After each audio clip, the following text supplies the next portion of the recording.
All right, we are live. Welcome everybody to the Comic Book Fiend Club presents the Fiendcast. I am your host, Jay, aka the Ink Jedi, aka Sir Courtesan of New Jersey, aka the biggest Wolverine fan. I want to welcome you to the show today. I'm not alone, of course. I'm with my co-host. I'm gonna throw it over to Mike. Hey, what's up? This is Mike, aka Gotham City Comics. Just glad to be here, finally. And I'm the biggest Batman fan. It's your boy Boogie, aka the Boogeyman 718 on Instagram. Make sure you follow me, motherfucker. I'm Drew, aka the Friendly Faced Viking. Glad to be back on after being off last week. Ready to go. So what's up? I'm Chad, aka the Canadian Geek, and looking forward to today's show. All right, guys. Thanks for being on today. Looking forward to today's show. Uh, First thing on the dock that we wanted to talk about was what, in our opinion, is our favorite MCU fight scene. This can include the Netflix series or the ABC show as well. Just a fight scene in particular that sticks out to you guys and that you guys enjoy thoroughly. Mike, I'm gonna throw it to you, bro. Oh man, that's rough. But I think I'm gonna go with one of my favorites is Spider-Man and Vulture. I really like that character. I'm glad they brought that character on, into the movie, and he Michael Keaton really did a good job with that character. And I mean, just that fight, the whole movie was great, but the fight scene was just, to me, it was next level stuff. I mean, especially for the Spider-Man movies that we had previously. I agree. It just seems to me like Michael Keaton's just good and like either a really good villain or a really good guy. I thought his performance was awesome. I enjoyed it even more than Spider Man's performance, Tom Holland's performance, because Yeah. he's just Yep. so damn talented. He's a good And actor, so man, for does. sure. I agree. Absolutely.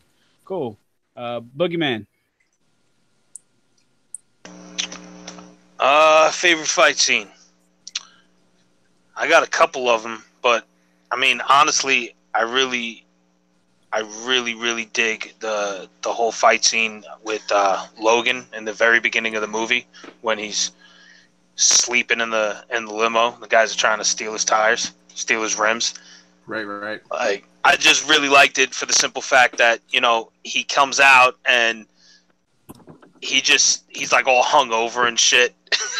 And he tries to tell him like guys, come on, don't Leave me do it. alone.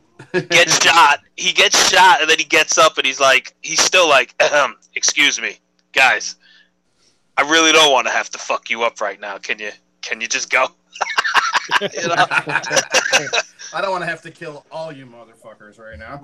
Right. Yeah. Very cool. Drew, what's Oh, your man. favorite?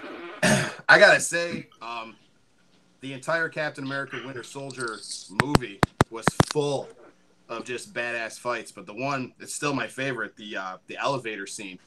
The guys are filtering in, and he starts looking around, realizing what's going on, and he's like, "Before we get started, does anybody want to get off?" Dude, I got fucking goosebumps, man. Like, I got goosebumps. That is just like, you were in a room with highly trained military dudes, and you don't give a fuck. You're about to wreck everybody. They're hitting them with the tasers. They're trying to use the mag cuffs up on the walls, and he just fucking shreked everybody. Throws fucking crossbones right into the ceiling and knocks them the fuck out. Like, dude, that's like iconic Cap, and the fight with Cap and Bucky, where Bucky had the knife. That shit was so well choreographed. Yeah. Like the martial arts that went into it was just insane. Dude, it was incredible. I still, like, every time I watch the movie, I'm like, yes, fight, yes. It's just so good. Nice. All right, Chad. Yeah, I got a few. Steve's not here, so I'm gonna take his because we had called it at the same time we were talking yesterday. From the Netflix shows, it's got to be Daredevil season 1, the hallway fight scene when Daredevil is going to rescue that little kid from the Russian mobsters, and the whole scene, it's just one long shot, and it's just him going to every room, beating people up and then getting kicked out into the hallway, and then just like and it's cool because you see him full of energy at the start of the fight. He's like got full gas, but as he goes down the room, you just see his gas going lower and lower, and he starts swinging slower, and he dodges. So that's a great scene, especially for TV. Dude, yeah, it was insane. Yeah, that was a great one. As far as Wolverine, this guy playing back here, Logan. My favorite one of my favorites is from Wolverine Origins or X-Men Origins Wolverine, which is a horrible movie, even from a Wolverine fan. But the one cool scene is when he fights Sabretooth early on in the movie, after they started with the CIA and the Weapon X program, when Wolverine sells bone claws, Sabretooth just kicks the shit out of him outside that bar. He steps on his claws, which is a direct call from, I don't think he did it in Wolverine issue 10, but I think it's Cyber does in like issue 64 or 82 or something. He just pins him on the ground and steps on his claws and breaks him. And then later on in that movie, after Wolverine's gotten his adamantium and he's stronger, and Sabretooth's like all cocky, he's like, yeah, let's go, bro, come on. And then Wolverine just starts beating the shit out of him, and he doesn't know what to do. He can't believe this little guy is beating him up. So that's a good one. And if I have to call one from Logan, it's at the end when he takes the serum and he's running through the forest. Because if you listen really closely, you can hear one of the soldiers yell out like, "Watch out, Wolverine on the flank!" And then Wolverine just starts tearing through everybody, to get to Laura. So yeah, that's another one of my favorite scenes because he does that growl at the end, and you're like, yes, kill them all, Hugh, get him. Oh yeah, so. Cool. For me, I think one of my favorite scenes was from the Infinity War movie, when they're having that huge fight with Wakanda, and Thor and Groot and Rocket show up. I've never felt a theater explode the way it did when these guys made their run. I mean, people were like jumping up and down, high-fiving. Someone threw popcorn in the air. It was the wildest thing I ever seen. And then you get to the fight, and I think my favorite part was when Winter Soldier picked up Rocket and used him as a little accessory. And, I was in tears, dude. I thought that was probably one of the coolest fight scenes, just because now we have everyone. You know what I mean? It was epic. Guardians, it was epic. And then, I mean, just that movie itself, there was so much going on. You would think like, man, how are they gonna give everyone, a little shine in this film, because there's so many people in this movie, and they did it perfectly, and they just did it by splitting people up and telling 3 different stories at one time. Right. So definitely one of my favorite fight scenes. And just to piggyback off of what Chad said, the second in season 2, the Daredevil scene when he's walking down the stairs, when he's taped up with the gun and he's just in the mouth with it. I thought, and it's all in, like he said, it's just one shot. Yeah. So the work, the camera work, absolutely phenomenal in that movie. And I'm looking at the chat, and they're all pretty much agreeing that Daredevil was probably one of the best fight scenes that they've seen in the MCU. But I think what we're going to do is, if you go to our new Facebook page, Comic Book Fiend Club, we're going to throw up a poll, and we're going to see what you guys think is your favorite MCU fight scene. We'll have that up probably later on before the night's over. And then we definitely want to hear your thoughts. Sounds good? That's crazy, though, too, right? To think about it, that Netflix series is trumping the movie scenes, Oh, yeah. That, dude, it was just, I mean, the so martial good. arts aspect of it was just, coming, as a martial artist myself, seeing the technique and just how well it was done on that show, it blew my mind. That's all I was talking about for like weeks after those scenes. Just like, dude, did you see it? Just flip around. It was fucking awesome. Like, just like that kind of stuff. Like, that's what gets us excited about, these shows. Whereas, like Iron Fist was kind of shit. And I was expecting that to be awesome. But he's a defender of Kunlun. Give him a break. Oh, okay, sure. But like Netflix has done a really good job at that. I mean, even the Punisher fight scenes were fucking brutal. In the prison, ridiculous. They went real brutal with it, and he's pushing people's eyes out with his thumbs and shit. Like it was awesome. It's my boy. It's my boy right there. Yeah, and that's one of the things too. Like, everybody's like, oh, Disney now has the rights for Deadpool. If they're able to come up with like really amazing scenes like that, just for a a Netflix series. Imagine how far they could take it with something like Deadpool. That's already going to be R-rated, and it's probably going to be. I mean, I don't know who's choreographing these scenes, but they're doing an incredible job. I have a feeling that Iron Fist season 2 is going to be a lot better than season 1, just because of his appearance in Luke Cage season 2. Yeah. It looked like he matured a lot more into the role, And from what I hear, I mean, don't fact check me on this, but I'm pretty sure that the guy who did the fight scenes for Daredevil is now doing the fight scenes for Iron Fist. Yeah, it was. It is. He is. That'll work. Yeah, I hope so, because the fight scenes in the first season of Iron Fist were terrible. I thought. I thought what was her name? Colleen.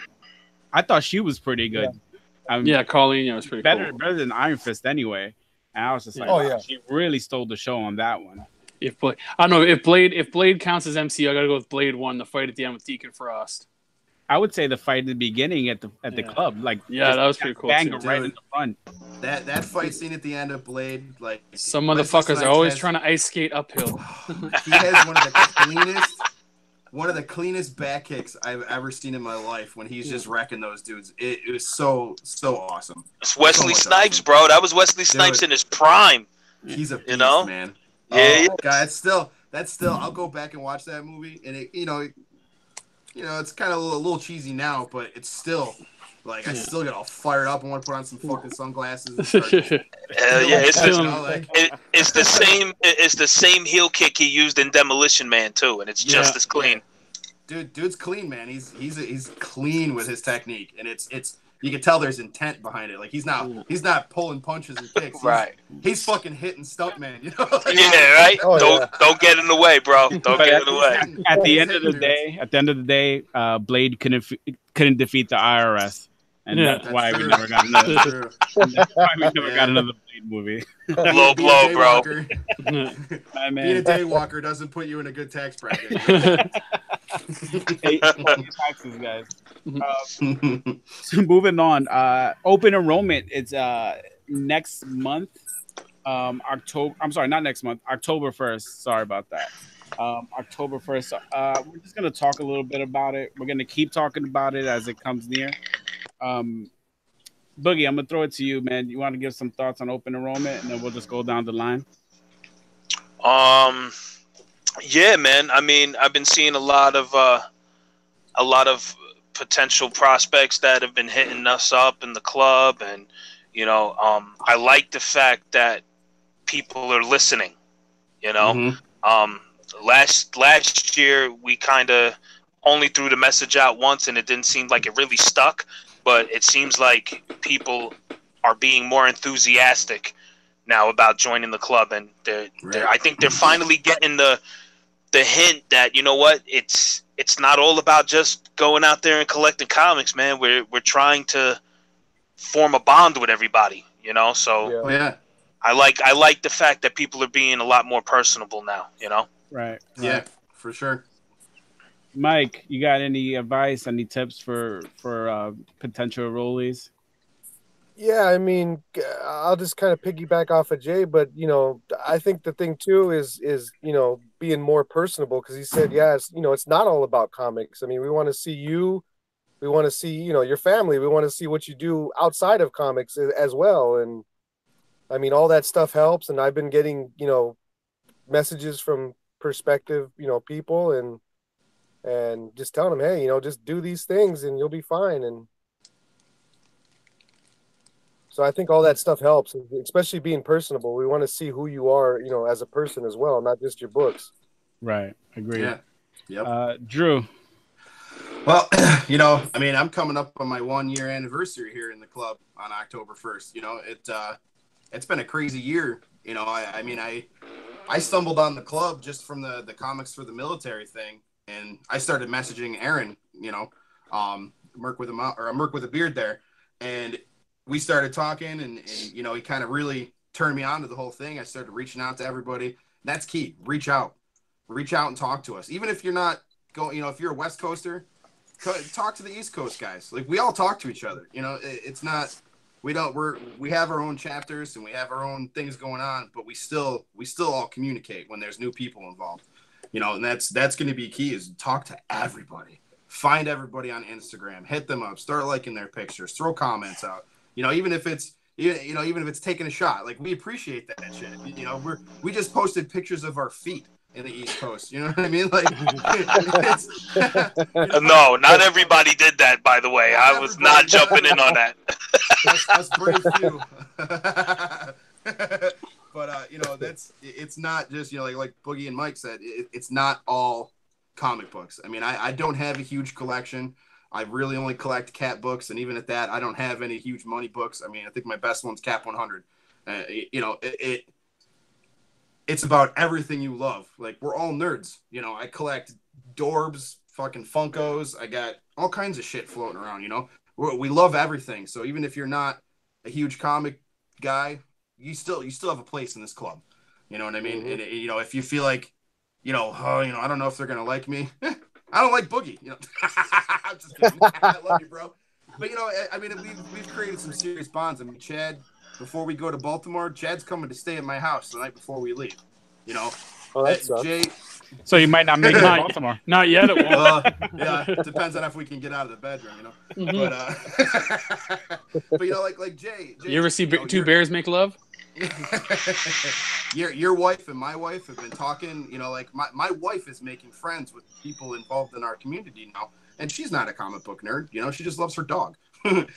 So it's this club is awesome, and the people in it are awesome, and reach out to us, talk to us. That's what we want. We want to make new friends. I need more friends. It makes me feel good about myself. Chad.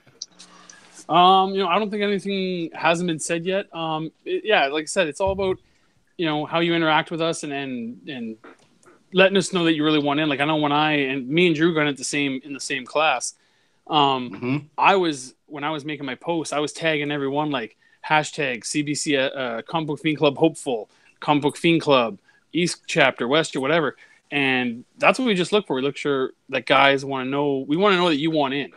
Because if we're going to take the time to look over you and interact with you and, think about making you part of the club, we want to know that you want it. Because I know there's a few guys that have texted me or messaged me, oh, I want in, I'm looking forward to October. But then we don't see them until October. Right. And they're like, oh, hey, I want in. Oh, okay. And they don't talk to us. They don't tag us. And then afterwards, even guys, like, I know there's a few people out there who also messaged me, don't get discouraged. If you didn't get in last fall, or you didn't get in this spring, hit us up again. And especially now, not especially like it's an easier way to get in, but now with the Canada chapter, Canadians, message myself, Canadian Geek, message John, who's Jay Chala, or Braden, who's Cabby Eyes, message us, let us know, oh, hey guys, I'm a Canadian member, I'm looking forward, I'd like a chance, hit us up, bug the hell out of me. I got 3 guys right now. Every time I go into Instagram, I got 3 messages popped up. I don't mind. And like, we don't care. None of us care. We want to know that you guys want in. So if you're bugging the hell out of us, when it comes time to us to vote on people or to talk about people, it's better when we're like, yeah, this guy, and this guy won't shut the hell up. They won't leave us alone. If you're not present, we can't. Yeah, and you could have the best comic. And there's one guy, I won't throw names out there, but there's one guy who has an amazing collection. And he's like, oh, I would really like in. But I keep trying to tell him, dude, you don't interact with anybody. You're not posting anything. You're not tagging us anything. You're not messaging any of us. So it's really hard for us when it comes time to vote to go like, oh, this guy has a really good collection, but he doesn't talk to anybody. He doesn't interact with us. So it's not what we're looking for. You just got to listen to it. Like I said, you don't have to have the best collection. It's not about who has the best books. It's about who are the guys who love the hobby the most and who love talking with people the most. So that's about all the tips I can give. It's a social club. Got to be social. Yeah, exactly. Yeah. Yeah. Well, you guys are, I guess, better men than me because you know what? Don't fucking bother me. Don't be don't be messaging me 100 million times a day talking about you want in the club. Take that shit somewhere else, bro. But also, I want to reiterate, if your page is private, it's already a no-go. I've gotten a couple of messages from people that are like, oh, how do I join? And I tell them, well, first thing, make your page public. Oh, well, I can't do that. So listen, if you got stalkers and, people that are hunting you down and that's why your page is private, we probably don't want you in the social club anyway. We don't need your baggage. Yep. You know, Oh, was yeah. that harsh? Was that too harsh? No, bro, No, you're it was right just on. right. It was just right. All right, just making sure. I don't want to touch on people's sensitivity issues. Be harsher next time. Oh, look at that. You know, I'm trying to be nice. I've been trying to be nice now. You know, I'm in Now therapy. bring out a Bucciano. Don't. You know, Don't. You, forget about it. You haven't had the. Don't try too hard. You haven't had the practice. Right. You don't want to pull a muscle, you know. I've been practicing on Chad how to work on my sensitivity skills. It's true. It's working. I think I saw you guys cuddling the other day. I'm Little Spoon. So yeah, I mean that's pretty much it. I know I was talking to someone today, and they were like, "Well, you know, I don't have a crazy collection," and you know, so I told them the same thing. It's not about having the most expensive book, having a ton of keys. It's just about loving comics, right? Loving to interact with the community and being a part of it in a positive way. I mean, like Boogie was saying, like, why would you keep your page private unless you have something to hide? I mean, that's what I think anyway. Yeah, definitely. Keep hitting up the IG page, at Comic Book Fiend Club. We're gonna be posting some more notes when it comes to open enrollment, most definitely.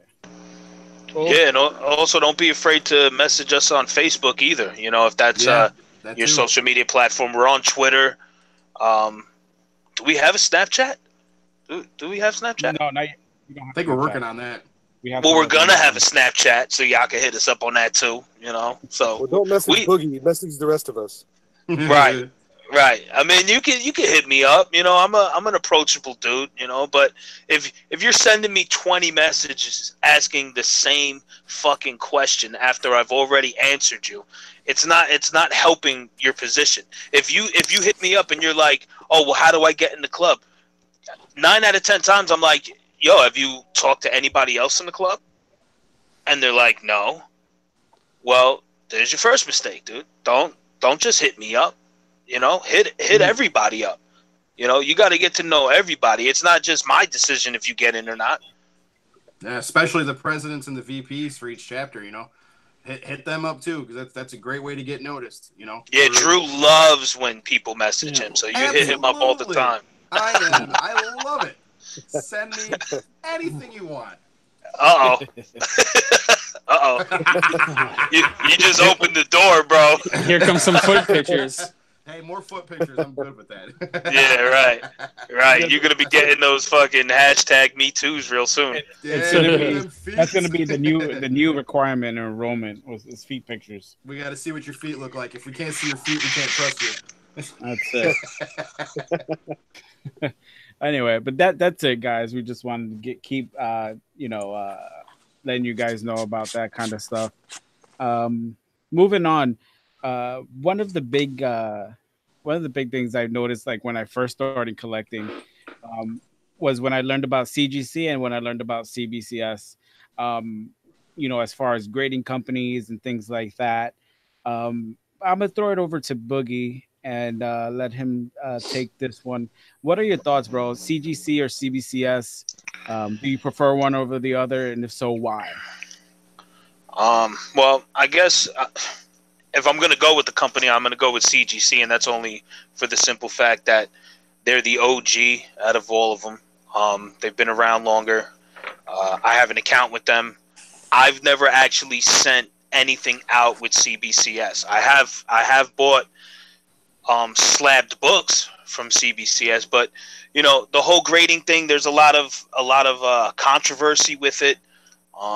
There's a lot of myths, you know, definitely more myths than facts. You know, I will say that. You know, as far as books being swapped out, you know, I've heard stories guys have sent, you know, Amazing Spider-Man 129 out, pristine condition, comes back in 8.0, and they're saying like, there's no way that was my book. They think the grader swapped it out. Is it true? Is it not true? I don't know. You know, I'm not there, but you know, I do know that there are some conspiracy theories surrounding CGC that, you know, kind of makes you wonder. You know, and me and Chad were talking about this earlier, as far as the CGC as a company making themselves where people can buy stocks in the company. As far as I know, Wizard World owns the majority stock holdings for CGC, and Wizard World also has the most 10 gem mint books in the census. Is that a conspiracy? Is that a coincidence? I don't know. You know, I mean, Google doesn't really have any information as far as that goes, and I'm not an investigative reporter. I stick out like a sore thumb. Nobody's gonna tell me shit. You're super conspicuous. You know. So I mean, like you're about as subtle as a sledgehammer. Right. So that was good. I gotta write that down. That's a good one. Put that on a shirt. You know. So I mean, who knows really? Yeah. I mean, if anybody else got facts about that, please leave it in the comments. We'd love to hear from you. Yeah, absolutely. Yeah, most definitely. I mean, do you think there's room for another company for grading? I mean, how would one develop a trust with people? You know what I mean? Like, well, that's the thing. PGX, I know it is really looked down upon. No one likes them. No one wants to use them. They fucked up big time this year. I've always heard that that CBCS was actually started by someone who used to work for CGC. So, you know, they might have the same kind of standards or grading. It was his partner. They both started CGC together. Yeah. And they had a falling out. And he, Steve, I believe his name is, right? Steve Barak, yep. Yeah, and he ended up opening CBCS. Now, you know, with that said, as far as like PGX goes, if you're going to open up a grading company, CGC has already set the bar, you know, so people are expecting that kind of service and that kind of attention to detail. So when you come out of the gate, you better at minimum, be level with that bar, because if you're any lower, you're going to get shit on. And that's exactly what happened with PGX. You know, their prices were lower, you know, and their turnaround times were quicker. But they were just fucking up big time. Like ugly too. Their slabs are ugly. Oh, yeah. Whenever I'm scrolling through, I'm just like, oh, PGX, nope, move on. And like, who does their signature authentication? PGX. They bring in people, don't they? They have like I thought CBCS was doing like using Beckett. Now they are. No, now they are. What? Let me know when I can talk and give you guys some info on this. Yeah, get him, Chad. Get after it. So I'll start at the top. Yeah, because I'm on both I'm on both CGC and CBCS forums. I've been a witness a few times for CBCS. Of course, there's NDA agreements, non-disclosure agreements. So a lot of the stuff you got to take with a grain of salt. Everything I've read or been told or been able to find information on. Yeah, Steve Barak and the other guy, they started it. Eventually, Steve wanted to leave and start his own because he didn't like how the company was going. He didn't like what they were doing. He went to Heritage Auction House because he had a non-compete clause in his contract, meaning that he couldn't start his own company for X amount of years until, after so many years after he left CGC.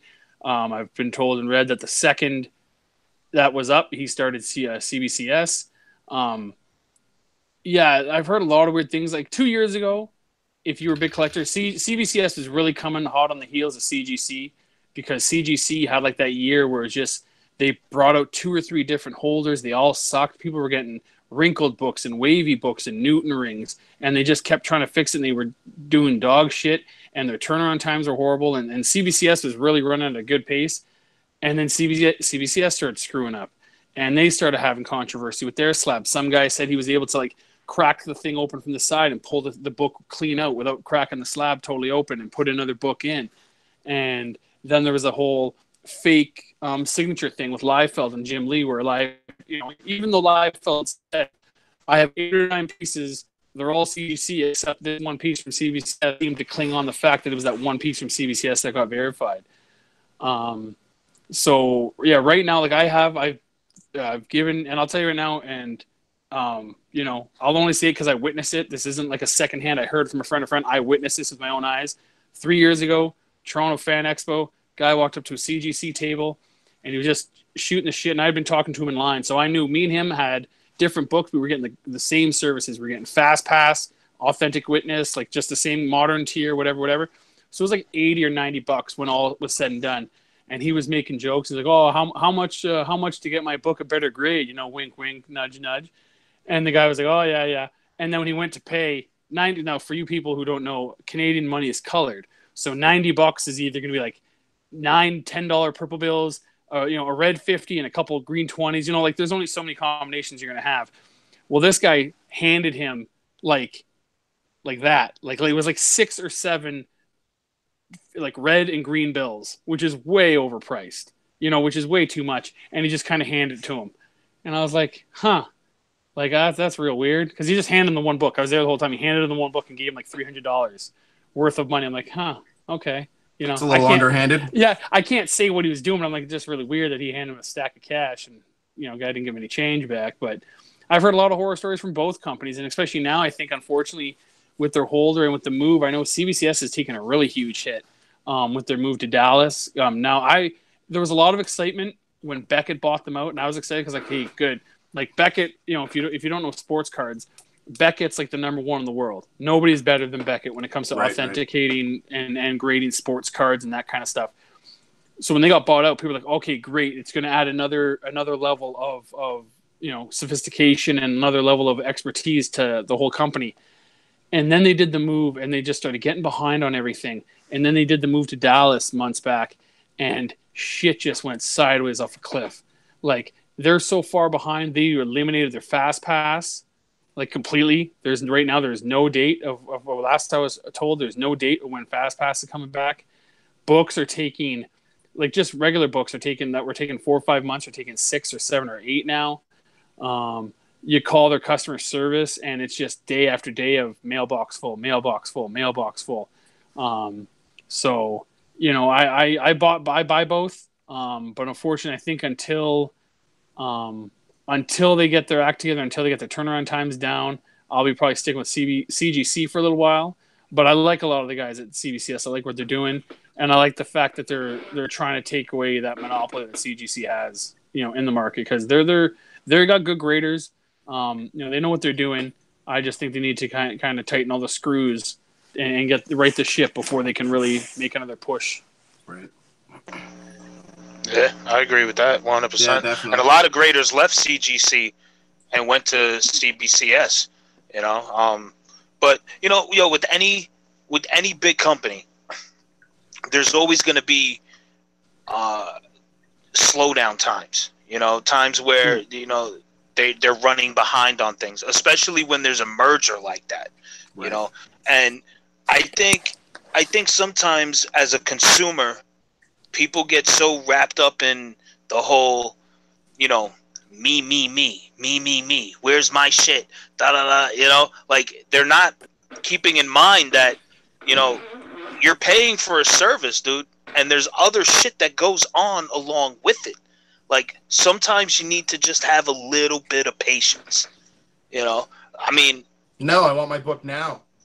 Right. I get it. I get it. Don't get me wrong. Like I understand it, but when I send a book out or when I purchase a book, yeah, there's times like it's been 2 months.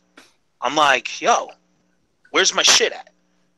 Now, if you call and you get an answer, 9 out of 10 times people feel assured, they're calm, they're like, okay, I'll give it some time. But if you call and you get mailbox full, or you get a fucking runaround answer, then you're getting blasted on Instagram, you're getting blasted on Facebook. These people suck. I want my shit. Yeah, they're robbing me. And then a couple of weeks later, they get their book and they're like, "Oh, first appearance Friday, check it out." Yeah. But you hear horror stories too, though. Like I remember last year. CGC, so Fan Expo was the first weekend of September. People without Fast Pass, and for those who don't know, Fast Pass is you pay X amount of dollars. Usually it's between $10 and $15 extra, and they don't move your book to the front of the line, but they move your book to the front of the line in the batch it's going in. So if you were at Fan Expo and they got 4,000 books, you got Fast Pass. Okay, well, in order of everybody who got Fast Pass, that gets put ahead of all the other books. But I was talking, and it's weird because CBCS says, "Oh, we don't have that many graders. We only have like 5 or 6 graders," and everybody kind of looks at the book, and there's a much more in-depth process. CGC was posting; people were posting their books from Fan Expo 3 weeks after Fan Expo. And I'm like, "Did you get Fast Pass?" They're like, "No." I'm like, "So in 3 weeks, your book went from Toronto down to Florida, was shipped or was graded, slabbed, and sent back." Right. What always gets me is when they do that on-site grading. I mean, they turnaround time is like a day. I'm like, can you really do this amount of books? Yeah, in just a day while you're at the con.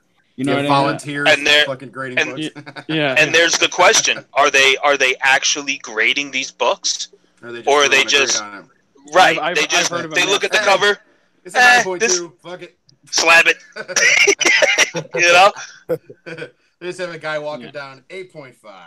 Right. 8.2. I've heard of Fuck that one. I've heard of an urban myth where a couple guys went down there and they got shown the whole place and they were walking by desks and it was literally someone sitting there like this with a book and a checklist and was literally like, does it have this? Does it have that? Does it, Fox in on one corner, okay, it's a 9.8. Spine tick, okay, it's a 9.6. This. I've heard that. Who knows? I don't think it's that. Like, I don't think they do that, but that's one of the urban myths I've heard. There's a checklist that they'll actually they get guys who are trained and just, does it have this? No? Okay, go. I mean, well, there is a checklist. Yeah, you gotta. But I mean like a cheater's code, kind of like guys who have been doing it for years, like just like. And that's what I was saying. Like, I've seen Well, people like resubmit books that were like a 9.6, and then it'll come back like a 9.8, and then they'll resubmit it again, and it'll be like a 9.6 again. It's not consistent, right? Because is it? Are you doing it by the company standard, or are you putting your own opinion in there? Right. You know what I mean? But you And gotta that's think, the big thing. You got to think that the amount of the quantity, when the quantity gets to where it's at now, you slip on quality, and what they're gonna do, is institute corporate policies that okay, all right, for our guys that aren't 15 years of experience grading comic books, here's a general guideline of what we're looking for, and they'll just go, okay, yep, there it is, 8.5. So now what does that do? Now what does that do to the actual grading process then? It brings the value of the book down. It compromises it greatly. Right. Yeah. But I mean, so now look at the whole market, which is basically based off of grading in general. I mean, every time somebody asks me, like, oh, what grade would you put it at? I tell them, like, listen, grading is very subjective. Very. Like, if you go onto Google right now and you search CGC grading standards, that checklist that Chad was talking about is there. And you'll see it. And it says 9.8 is allowed, blase blah, blase blah. There's a certain amount of defects that are allowed for a 9.8. People hear 9.8 and they think like, oh, it's almost perfect. No, there are some defects to that book. Right. There's a certain amount allowed within that tier. But now if you got all these books that are being graded half-ass, think about how many books are in circulation right now that are a 9.8 graded and probably aren't a 9.8. Right. Yeah. Like or how many are lower and should be higher. Right. And and these people are selling these books. I mean, everybody goes nuts over slabbed books. Like, if I post a raw book and say it's a 9.8, they're like, oh, well, can you send me pictures? Can I look at it? But if you post a graded book that's a 9.8, people don't. They're good with it. They don't question nothing. Yeah. Yeah. Yeah. I mean, I don't mess with too many slab books. I have 9 Captain America slabs in my collection, and that's it. I think, there's some books that they're just ridiculously overpriced because they're slabbed. Regardless of the value of the book. It could be fucking first appearance of fucking the Worm. You know what I mean? Like, and who gives a fuck? Do you have that? I would love that book. I do. Dude. Well, hold on. Let me grab it. He said, "Let me grab it." Yeah, I mean it's ridiculous, man, when it comes to the whole grading thing, and the prices are astronomical too. If you see, my theory behind it was a graded book goes for the value of how much the book is worth raw, how much it cost you to get it graded. maybe tack on $5-10 here and there. But you get guys, the raw book is $20 and a 9.8 is going for $800. That's Detective 880. You're gonna get a raw Yep. copy between $100 and $200, and a Right. 9.6 will cost you $700 or $800. Right. Well, that you see, but then also the factor of how many 9.6s are out there Yeah. falls into play too. So if there's only like 1 or 2 books that are in the CGC census as a 9.6, that makes the value of that book go up a little higher as well. Yeah. Let's see that worm, bro. Don't show your dick. What happened, Drew? Yeah, I was gonna say, are we still talking about the comic book or what? Yeah. No, and I know, like, I've got this awesome Death of Wolverine Herb Trimp black and white cover signed by Herb Trimp, Stan Lee, Charles Sewell, and Len Wein. It got an 8.0, and this book is pristine. Like, I sat there for hours looking at this book. I'm like, why did it get an 8.0? So I messaged the guy I bought it off of, and he says, well, here's the grader's notes that I got. And it says literally, there's nothing. All it says in grader's notes is 2 names written on the cover. I'm like, wow, you took out, and it's because it was from an unwitnessed event at Desert Winds. It's Charles Sewell and I think Herb Trimp's things. And then I have another one that's CGC, and then I have another book from CBCS. Wait, because those 2 signatures weren't witnessed. They took marks. That's all it says in the grader's notes. Is 2 unwitnessed names written on cover. Wow. And I'm like, Yeah, wow. I heard that they so if your book is like verified SIGs, you'll get the grade. But if it's not verified SIGs, it's gonna affect your grade tremendously. It's considered a blemish? Yeah. The book I have goes for $800 or $900 on eBay if it's all witness signatures. Let me see that book, Drew. Let's see the worm. Worm. Yeah. You'll have that for sale on a IG 10,000 shipped. Yep, Yeah. definitely. I got No claim free No. shipping. No free shipping. No free shipping. And then $12 shipping. I also have a CBCS book, that Dark Knight Metal set that came out last year with the Michael Turner, the Batman, Superman, Wonder Woman cover. I got the triple set. Now, there's only 750 of the Superman left made because there was a printing error. So to get the Superman book, you had to buy the whole set. So I bought the whole set. I got marks taken off. It went from a 9.8 or 9.6 to a 9.4 because it said in the grader's notes, fingerprints on back cover.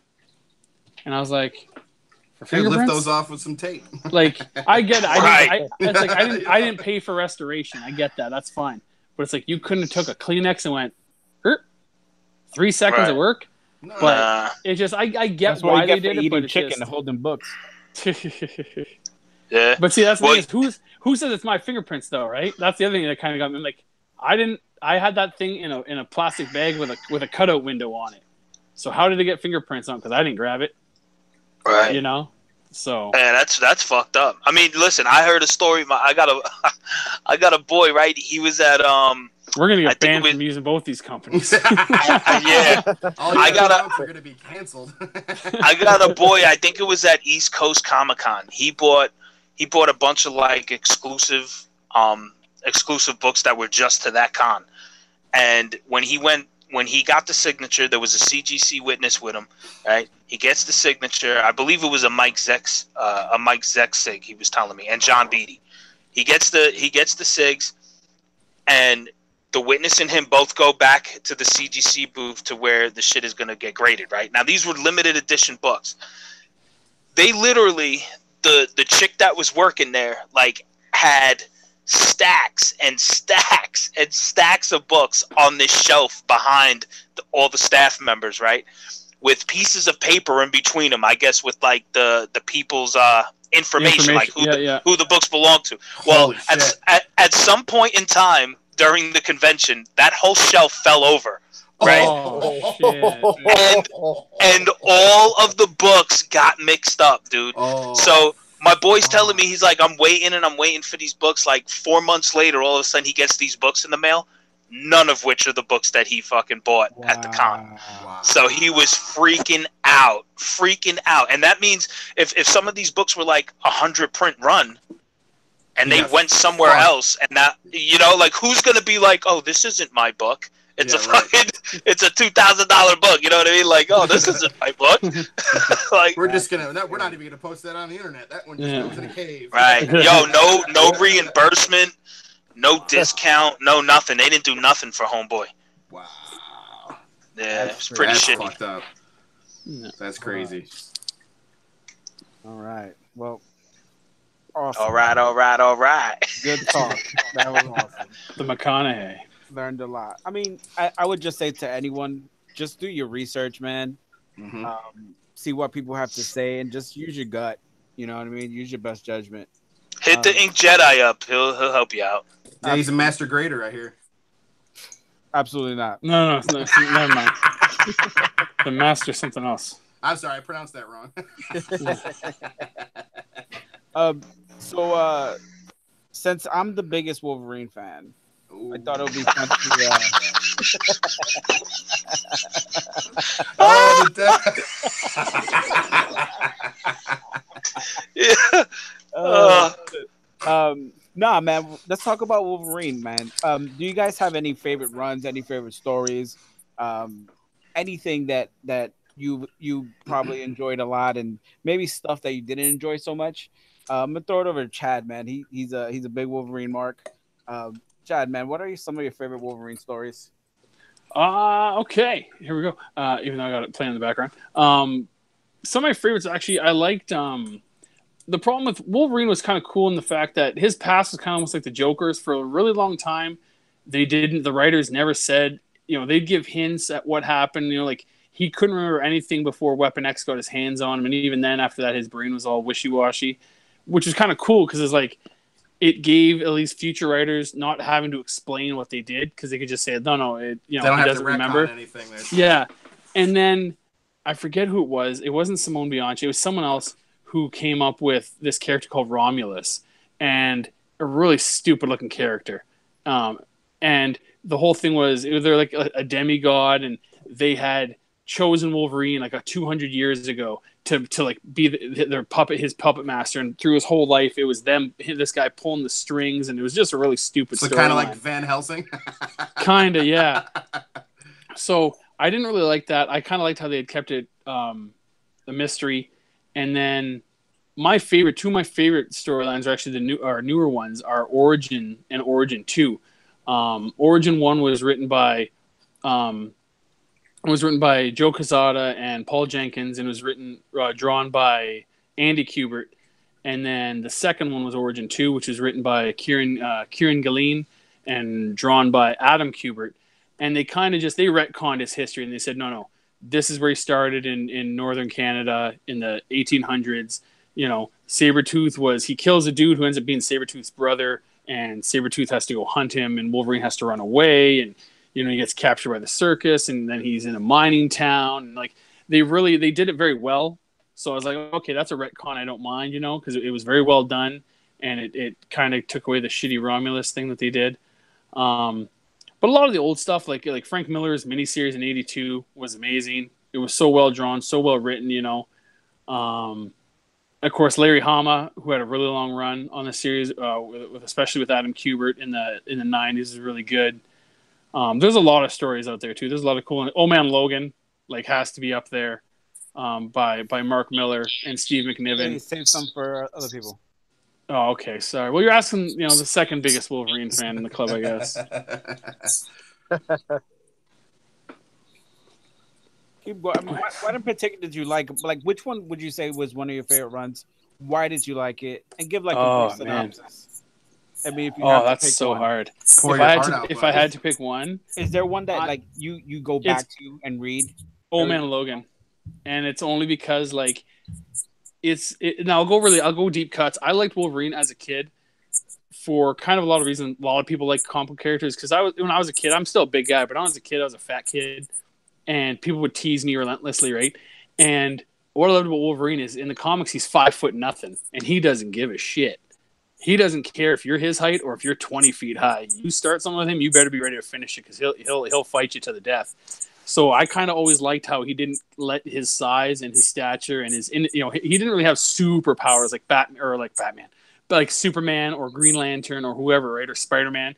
He was just a brawler and he didn't care. He defend someone if he needed to. So I always liked that because it was like it kind of gave me a message of like, doesn't matter what your problem is, just fight forward, keep going. And Old Man Logan, he quits being Wolverine after an event, after Mysterio tricks him into killing all the X-Men. And he's not Wolverine for like 50 years. And then he gets kind of forced to go on this trip. And then the whole story, he's just like, no, I can't be that guy anymore. I can't be that guy. I promised.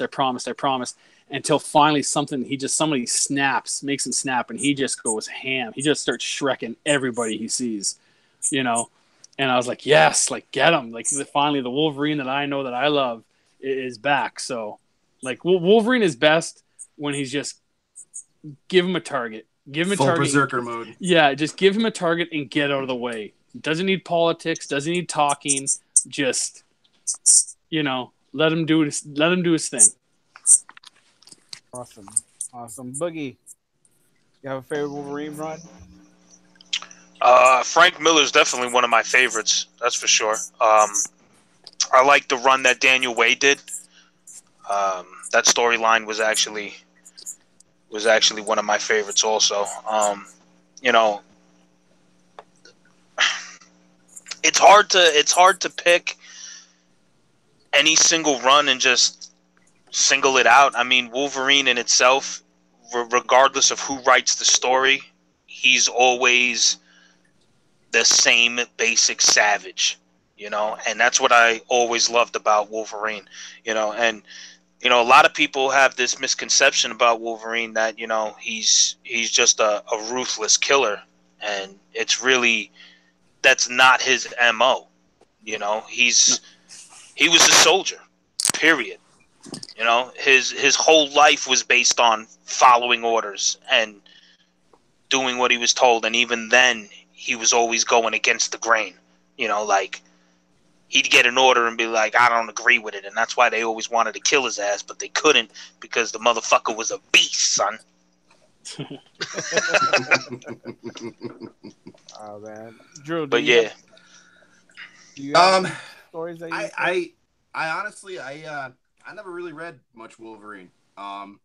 Most of the comics I've read have Wolverine's made some appearances. When the end of the first Civil War series, when Cap got shot, Wolverine was one of the first ones there trying to find out who did it. Just because of the respect he had for him. So that got a little bit of a taste there. I've read a little bit of Old Man Logan. I've enjoyed it. He made a pretty awesome appearance in Old Man Hawkeye. He's just like farming and shit. So it's kind of a little weird. I'm thinking he might come into play at some point in time. But I read, X-Men Gold, Blue, and Red right now. And, which has Old Man Logan in it. And, you get a little taste of like what Chad was saying, berserker mode. When one of his teammates goes down, he, fucking boom, here come the claws, and he's just killing everyone. And he's a badass character. I probably wish I read more of it when I was younger, but I stepped away from comics when I was a kid, and I came back to it only a few years ago. So I missed 20 plus, 25 years of that, and I just spent most of my time catching up on Cap stuff. So definitely. For me, I'm gonna agree with Chad, man. Like Old Man Logan was awesome. I enjoyed Mark Millar, but I also enjoyed Jeff Lemire's run too as a writer. On the regular series, yeah, it's great. Yeah, on the regular series, I feel like he gave Wolverine a lot of depth. And another one I did enjoy was Civil War Wolverine. I thought that story was awesome. It was just him trying to find this guy and pretty much trying to figure out what the hell happened. And when he's going after Nitro, yeah, it was just such a good. To me, I thought it was such a good story because that's kind of where I started picking up comics again, right when that Civil War event came out, because it really interested me, and that's one of the runs that I made sure to pick up. You had the Civil War run, then you had all the tie-ins, but I really enjoyed that Wolverine book. And speaking of Wolverine, and of course, like grading and things like that, a lot of people consider Hulk 180 his first appearance, and a lot of people, and including CGC and everybody else, consider 181 his full appearance. To you guys, what do you consider a cameo, and what do you consider a full? Because I know in 180, I believe he's like on the last page, but it's like a full body shot, right? It's like here comes the Wolverine or whatever. What do you guys think? I always hear this discussion in a bunch of groups about the real first appearance Wolverine.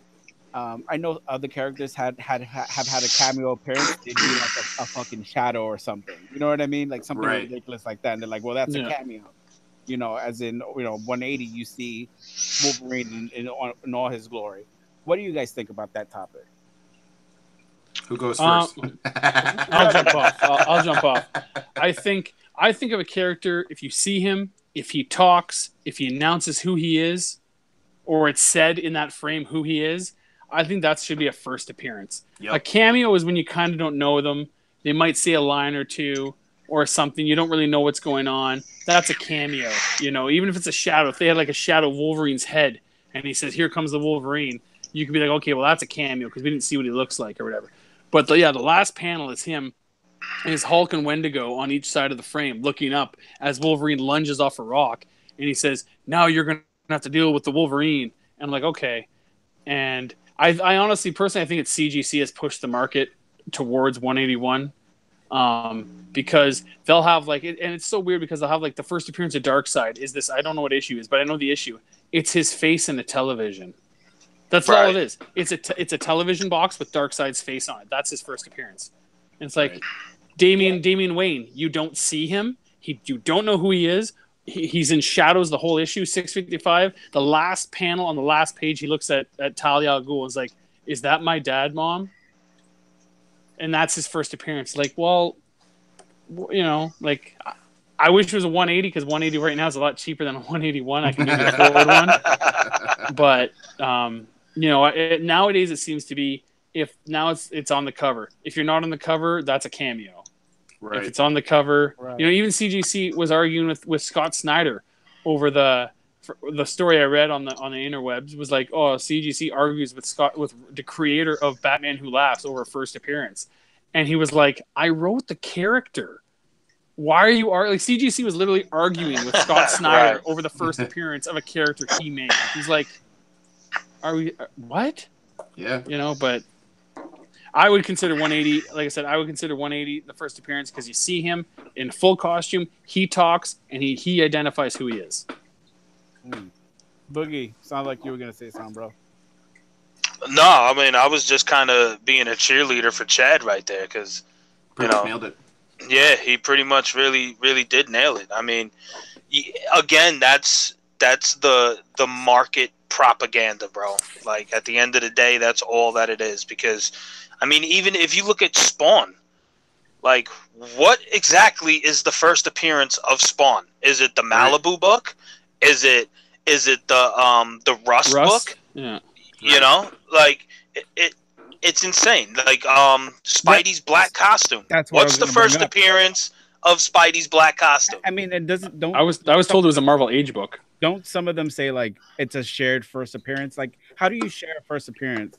You don't. Mm-hmm. You know what I mean? You don't. It just doesn't make sense to me. Doesn't work that way. Two different storylines. It doesn't work that way. You know. Right. And it's always something I hear about, especially about Hulk 180 and 181 is, well, 180 should be the actual first appearance because he's on basically you see his whole body, he's on a full page, he has dialogue. Right. What makes it different than anything else? I believe the same thing happened with like the Batman Who Laughs. No one really knew where the fuck, his first appearance was. That should have been Teen Titans 12 should have been his cameo. Yeah. Because he wasn't. No, bro. Dark Days the Forge. He appears in shadow. Yeah. I remember that I pointed that out. Right. I was like, he's in shadow. That would, to me, that's a cameo. Yeah, like that is definitely a cameo. See the outline of his, his mask and his spikes and everything, and it's kind of like a wavy, shadowy thing. That they were like, well, Teen Titans 12. I'm like, well, if we're talking, that book came out actually a couple weeks before that, so right. Right. Like for me, like I'm a huge Star Wars fan, so I picked up the original Star Wars like 1, 2, and 3.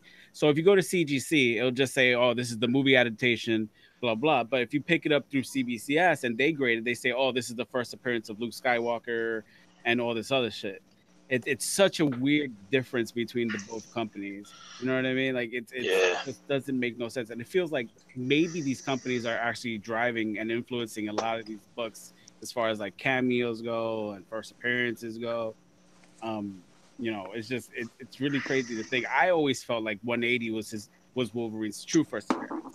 You know, I mean, under if you're gonna like make it something like, you know, how do I word this? Like for instance, you know, a near mint book is because of certain things that are required to make it a near mint book, right? Well, then you should have that for first appearances and cameos as well. Like if he's on the cover, then it's a first appearance. If he's not on the cover and he's just in the book, then it's a cameo. You know, I mean, I'm not saying that that's the route that we should go. I'm just saying that there should be specific guidelines to pinpoint where there's no discussion over it. You know what I'm saying? Like, he's on the cover, it's his first appearance, end of discussion. You know what I mean? Right. Yeah. And I definitely think, like, well, 181 he's on the cover, 180 he's in the book. You know, so if they're gonna go off of that guideline, then 180 is the cameo, 181 is the first appearance. If they're gonna go off of first appearance is full body, clear as day, you could see him, he's got lines, he's been identified, then Hulk 180 is his first appearance. Yep. You know, I but agree. again, we deal with the market propaganda, and it's not up to any of us. It's up to the guys who wear the suit and ties that are sitting behind the desk, and they deem what's valuable and what it is. I mean, have you guys seen like recent sales for like 181? Oh, Ridiculous. they're skyrocketing ever since Disney got the company. They're going It's through the roof. Nuts, dude. Crazy. Lucky you if you have the book.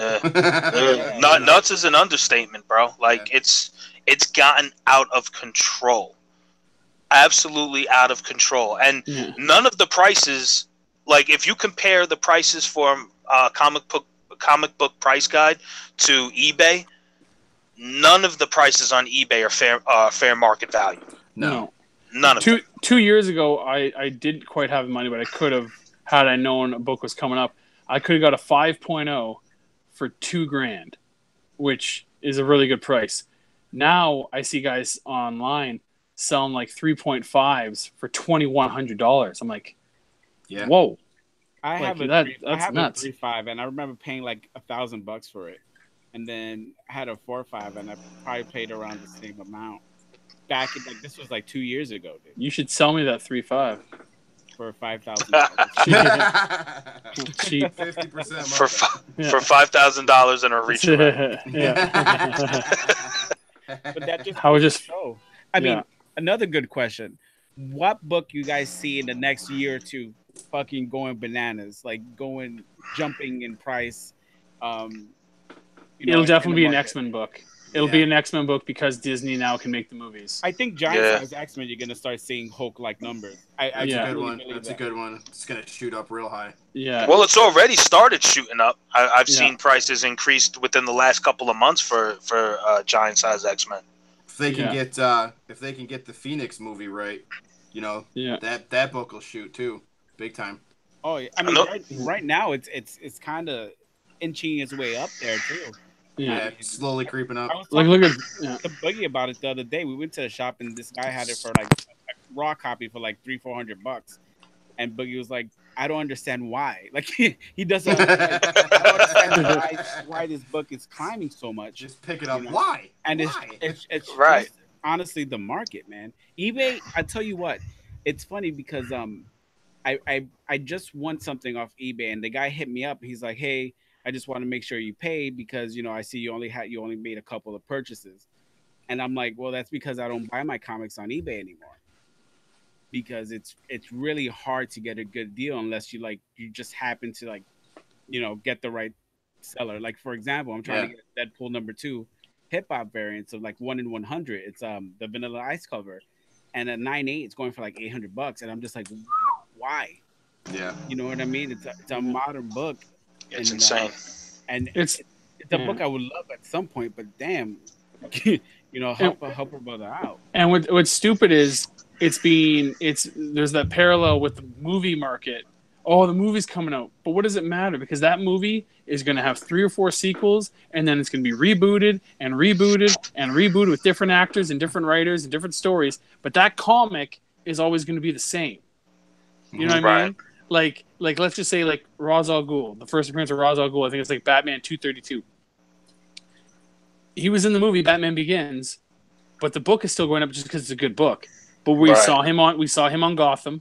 We'll probably see him and Matt Reeves or some other director's new. He was in Arrow. Like yeah, exactly. Yeah. So the movies and TV shows should have no value on the comics simply for the fact that it's going to be recasted, reshot, rebooted, redone so many times in the next few years. Well, yeah, whereas the comic stays the same. No one's going back in time and rewriting, the Hulk 181.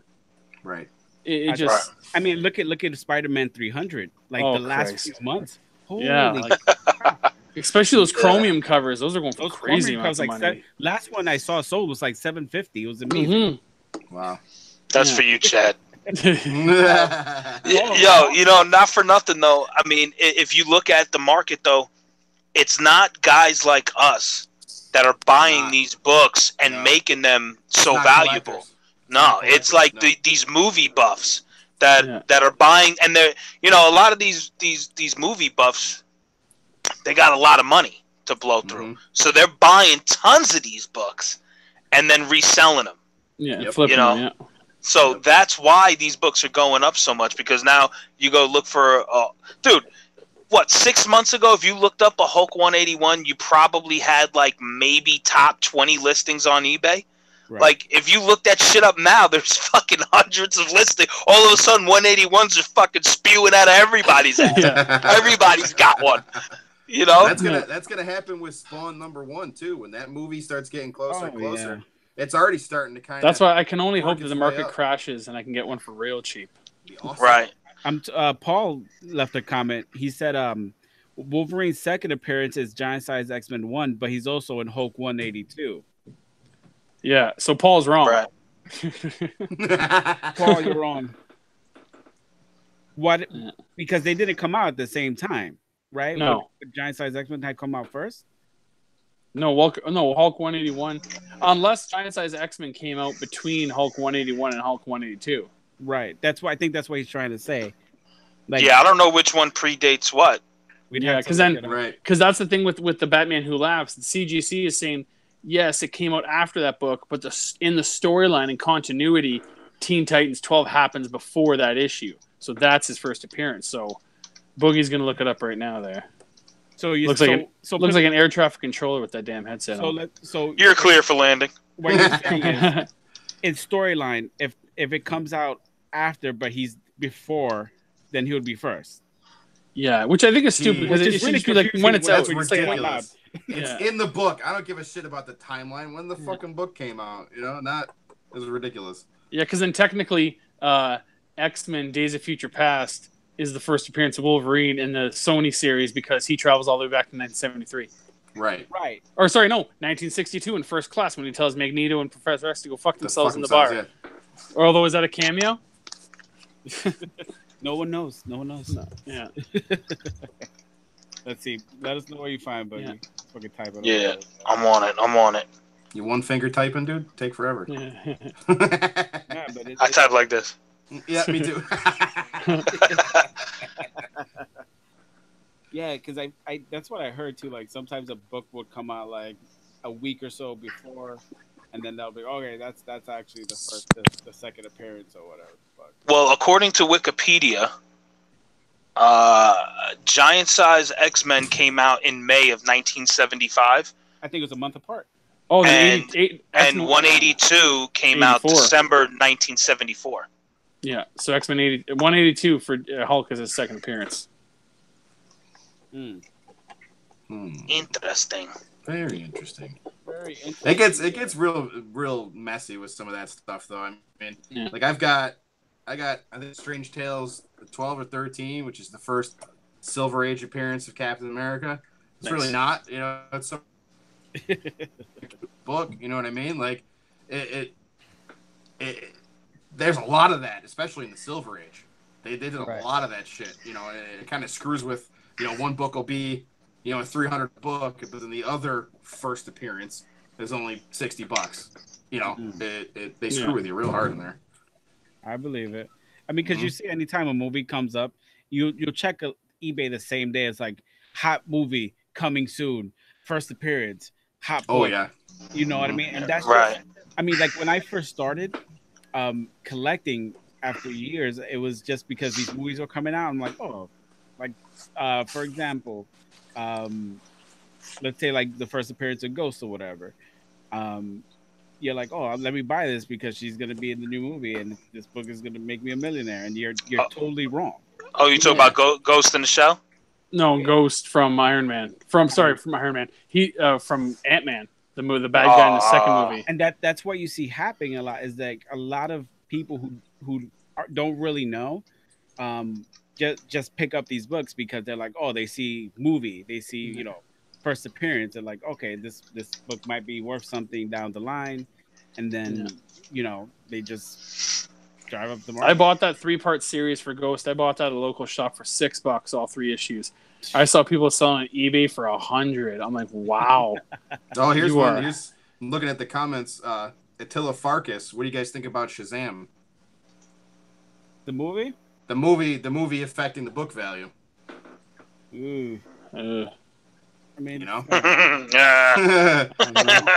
let's wait to see how good the movie is. I mean, you don't really see it much for DC. I remember people were like trying to sell Steppenwolf's first appearance, and no one Yeah. really gave a shit. You know what I mean?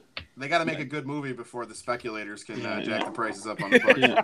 Make a good movie, and Man, then nobody wants that we'll shit. sell the comics for more. But I mean, the Shazam movie did look, it looks promising. So who knows? Yeah. Maybe it could, bring up some of those books for sure. Yeah. Go ahead, Boogie. I'm sorry. No, I was just looking up that whole thing with Spawn. I'm backtracking a little bit because now, I'm curious to see what's going to happen when the movie does drop and what they're gonna list as the first appearance. CGC has Malibu 13 listed as the first appearance of Spawn. Well, So does that deem it's said by the gods? I mean, what I would go by date, right? You'd have to. Right. So technically, Rust number 1 predates Malibu Sun number 13, Right. and it's a pinup art by Todd McFarlane of Spawn. But see, So- that's why I don't think it's considered That's because why, Malibu is a story he's in, isn't it? Right. Briefly, Rust- though, it's like a Rust- short yeah, but- story, isn't it? Yeah, but still a story, right? Rust is basically an advertisement.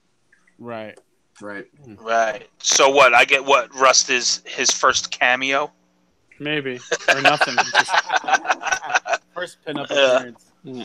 Oh, man. It's his first cameo, and Malibu Sun 13 is his first appearance. So then, if that is the case, then why is Spawn number 1 climbing the way that it is?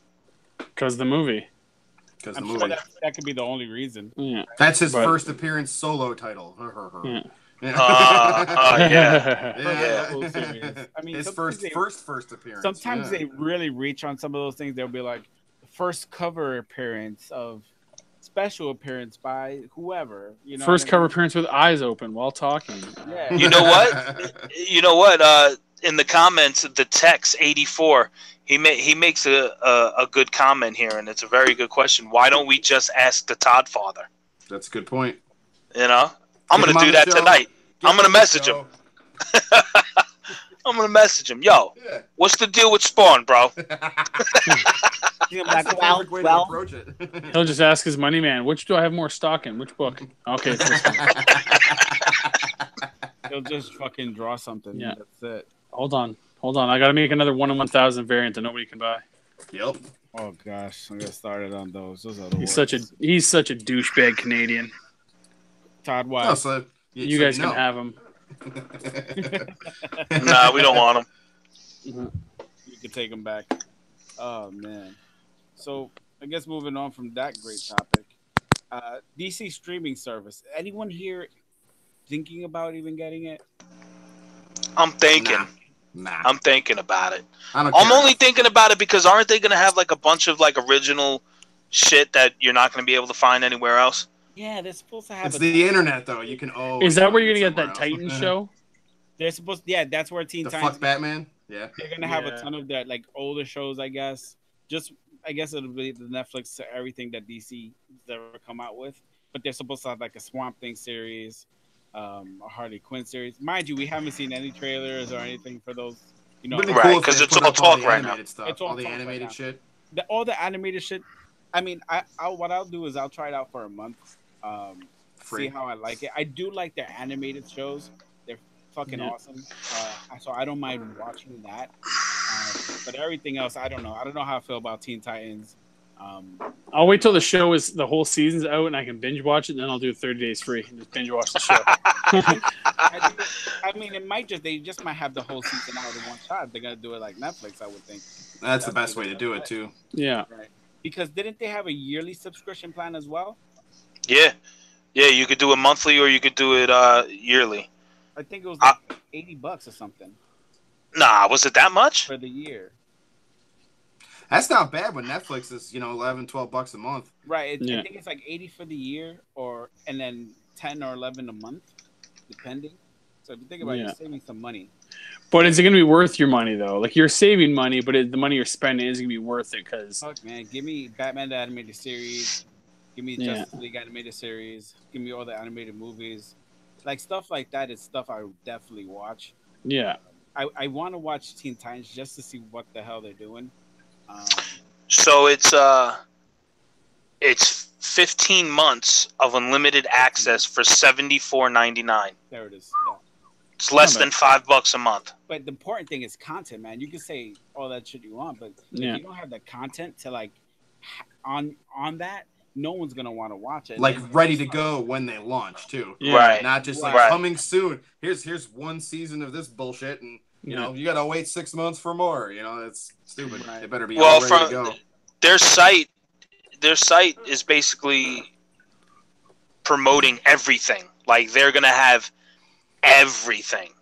Right. Every Batman animated series, every Superman movie. We're Justice talking, League, all of them, yeah. The Dean everything. Cain Superman and shit. and they're even offering digital comic books. Oof. Oh wow. Oh, that's pretty. That cool. might get some That's a people there game for changer. sure. That's cool. Attila said, "What do you think about the Disney one?" I think Disney's gonna be fine. Definitely gonna get the Marvel movies, but I believe the shows are gonna stay on to Netflix. Yeah, they that's might what have we just talked have about. That They might Yeah. have just had a deal with them to keep them on there, to do, because Yeah, it's Ooh. violent. And then Sorry, Jay. no, I'm sorry, God. No, I was just saying that I know Kevin Smith is gonna have a show now on DC, like a daily DC talk show esque type of show. I guess talking about news and things like that. Whatever, it ain't gonna be better than the Fiendcast. that's true. And Um, fuck all that. They got members only merchandise discounts. That's. I pretty think cool. I'm gonna be in there like swimwear, son. You're gonna have a whole Batman costume sitting there doing the Fiendcast. Yeah. What? It's gonna be sponsored by What up? It's your boy Boogie. Yeah. Na na na na na na na na na. I'm Boogeyman. Hell yeah. I think Disney's will work if they start putting out granted they got the money, but money doesn't as weird as it's gonna sound, money doesn't always get you the quality, although I think Disney pull off. Disney's subscription service will work if they put out content as good and as much as Netflix does. Now Netflix, not everything they put out is amazing, but they put out a lot of good original content. One of my Yeah, they favorite do. things about Netflix is shitty B movies and stuff like that. Well, no, So, but I'm saying shows and not even just ones they get to show, but the ones they produce and they make, the shows and the Right. movies, they make a lot of good stuff. So as long as Disney does that, if you're just gonna say, hey, come give us $12 or $13 a month and you can watch all our movies that we put out, people are like, well, no, I'm good. I'll just spend $20 on the DVD if I really like the movie. Yeah. Also, I don't think Disney doesn't want that type of violent programming. No, on they'll keep that one. the They'll shows. keep it on Netflix. I mean, Yeah, Yeah, I the don't Marvel see stuff, Punisher. yeah. I don't see Punisher being on Disney's streaming service. Oh Jesus! You know. But see, that would be a way for them to branch out too. Have Disney whatever, and have it you have to, only these shows are on that one. You definitely won't see anything above PG on Disney. No. Yeah, but you know what though? If they're gonna dip into this kind of market, they need to expand into something other than PG shit, and they're just gonna have to have Well, a parental control Disney does feature. it, but they do it through subsidiaries. Right. They Yeah. have these little shell companies that they release these movies because Disney.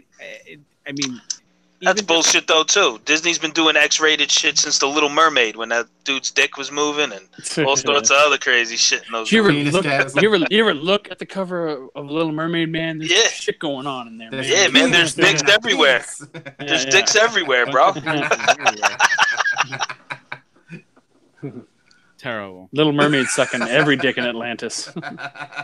Yeah. But yeah, man. I mean, I think the Disney service is gonna be fine if you have a kid and you want to watch cartoons and shit. But I don't well, like Netflix has a kid section, right? You know, where it's all little. I gotta assume they're gonna follow kind of the same format, just to make it so everybody already knows how to do it. You know what I mean? Yeah.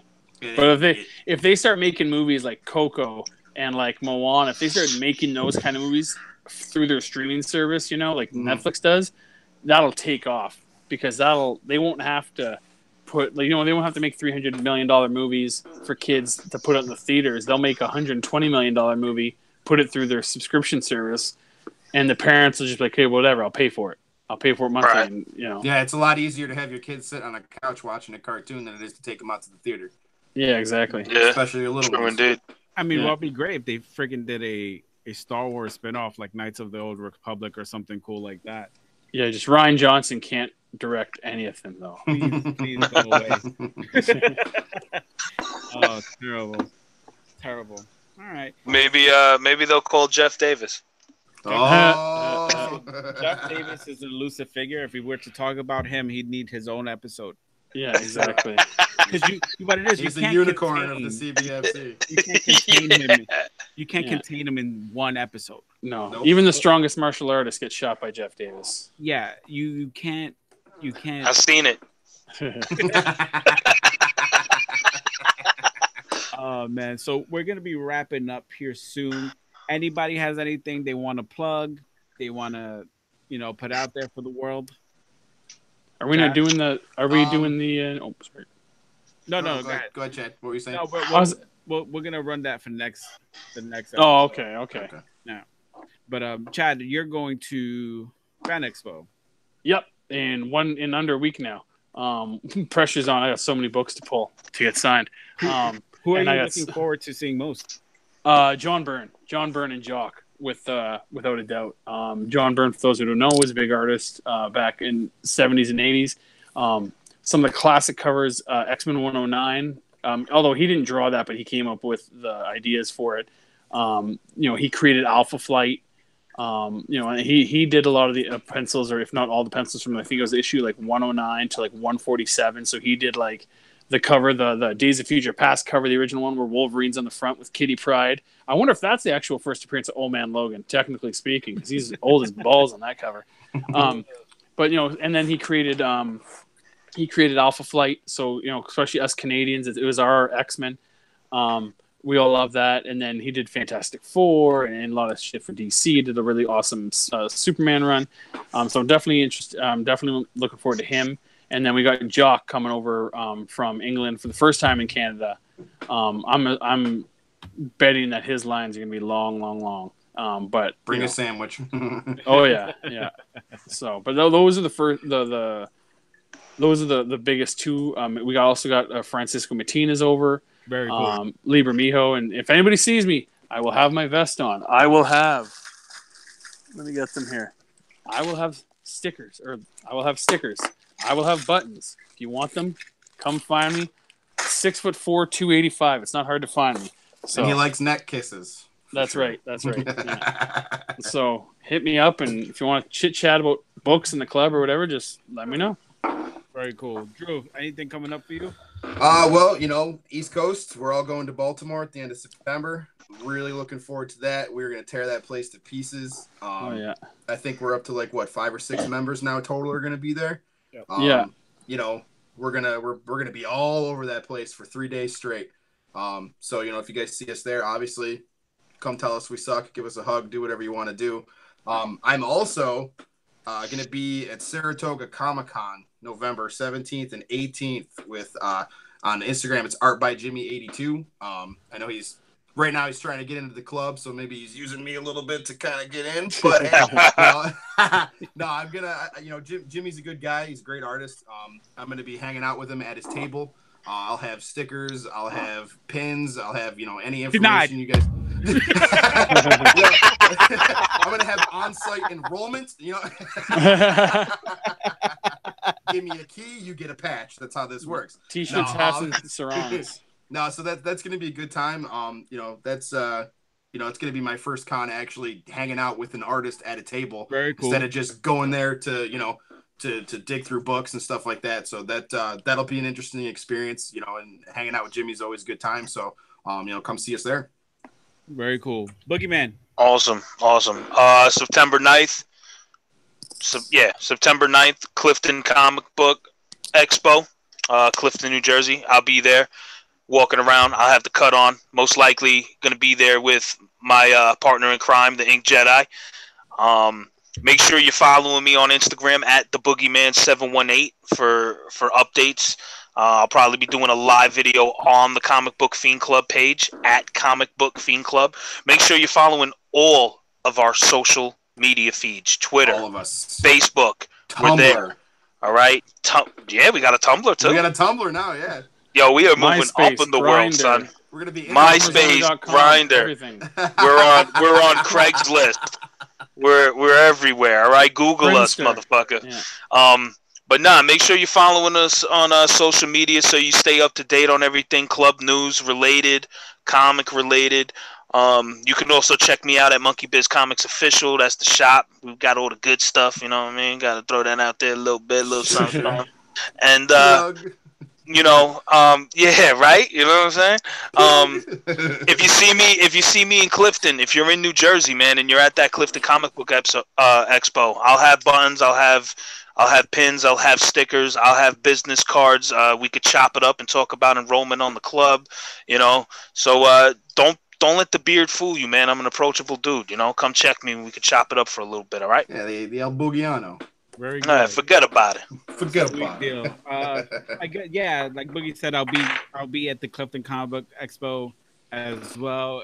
These New Jersey comic shows are pretty awesome. It's just a bunch of vendors, straight comics.